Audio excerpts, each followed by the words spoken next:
تبدوا ما في أنفسكم أو تخفوه يحاسبكم به الله. فيغفر لمن يشاء ويعذب من يشاء. طيب هذا يعني في حساب في حساب يعني. حتى على الفكرة هون بقى هون المشكلة. أي إن تبدوا ما في أنفسكم أو تخفوه يحاسبكم به الله. أنفسكم ما أهلا قلوبكم ولا صدوركم لا عقولكم أنفسكم. يعني يا سيدي الفاضل لو تعرف بس هي الآية قديش كل القضاء المحترم بالعالم بيستعملها، اللي هي إن تبدوا ما في أنفسكم نعم. أو تخفوه يحاسبكم به الله فيغفروا لمن يشاء ويعذبوا. من يشاء. شوف الآية اللي قبلها. وإن كنتم على سفر نعم ولم تجدوا كاتبا فرهان مقبوضة نعم. فإن أمن بعضكم بعضا فليؤدي الذي اؤتمن أمانته وليتق الله عميك على ربه. الشهادة مو هيك؟ عميك على الشهادة. أي ولا تكتموا الشهادة ومن يكتمها فإنه آثم قلبه. طيب أنت وقت بدك تشهد عم يقول لك وقت بدك تشهد إن شاء الله بالشهادة بتقطص شيء وبتقول شيء. عميك على الشهادة. ولهالسبب كل قضاة العالم المحترمين وقت بيطلب شهادة شو بيقول له؟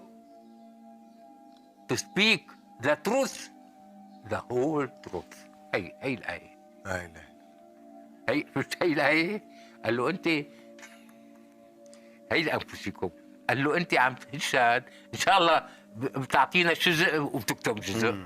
هالجزء اللي أعطيتنا إياه وكتمته معناتها في ناس انضريت له حاسبك، إذا ما انضريت ما في حاسبك. يا الله. ولذلك هذه الآية وإن تبدوا ما في أنفسكم وهي خاصة بالشهادة. نعم. ولحساب كل قضاة العالم بيقول له الشاهد شو بيقول له؟ أن يقول الحقيقة كاملة. لا هيك بيقول له to speak the truth the whole truth.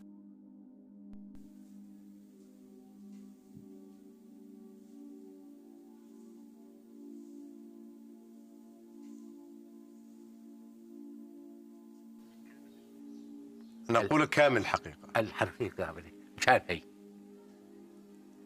انه ما تقول نصها، لانه بتقول نصها ممكن تأذيه اللي عم تشهد عليه. نعم. قام قال لك بحاسب، اذا ما اذيته يغفر، اذا ما اذيته بحاسبك.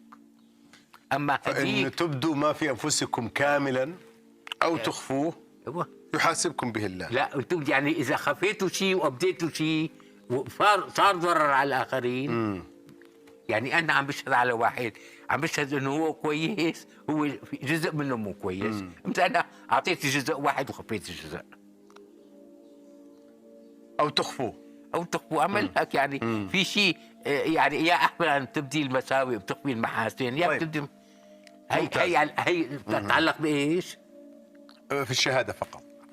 بتحس قديش الشهاده وكل قضاة العالم بيستعملوها. طيب هذا يعني اما هل فكرك مو هيك؟ طالع صدوركم ان تخفوا ما في صدوركم. قل ان تخفوا ما في صدوركم او تبدوه يعلمه الله يحاسبكم به الله. لا. قل ان تخفوا ما في صدوركم او تبدوه يعلمه الله ويعلم ما في السماوات والارض وما في الارض والله اعلم. يحاسبكم به الله. لا. يعني انت اذا بالك تقتل مليون انسان، انت بيجي ببالك ما قتلت حتى غير ان شاء الله. الله بيعرف انه اجت بالك بس ما سويت شيء. وضحت؟ قديش واضحه؟ لكن هنيك شهاده هون لا افكار. طيب وهي اذا كان الله بده يحاسب الناس على افكارهم ما حدا بيروح على النار. ما حد يروح على النار ابدا لو ان الله يريد ان يحاسب الناس بافكارهم.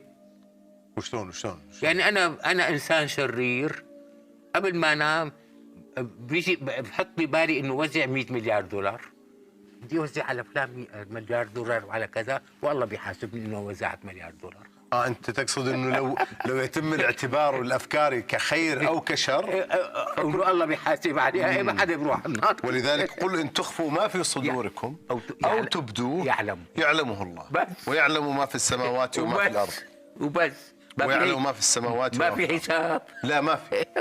طيب وين حدود المسؤوليه ايضا في الايه السابقه؟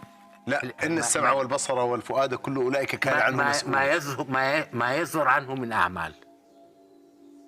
يعني انت وقت ما يظهر عندك من اعمال انك انت سمعت شغله واخذت استنتاج انه هذا انسان شرير، هو مو شرير، واخذت اكشن يعني سويت شيء، انت صرت مسؤول. فأنت المسؤول عن هذا الفعل نعم. الناتج يعني كل شيء بتفكر فيه ما أخذت أكشن، ما أخذت عمل، ماشي، ما حدا بيحاسبك.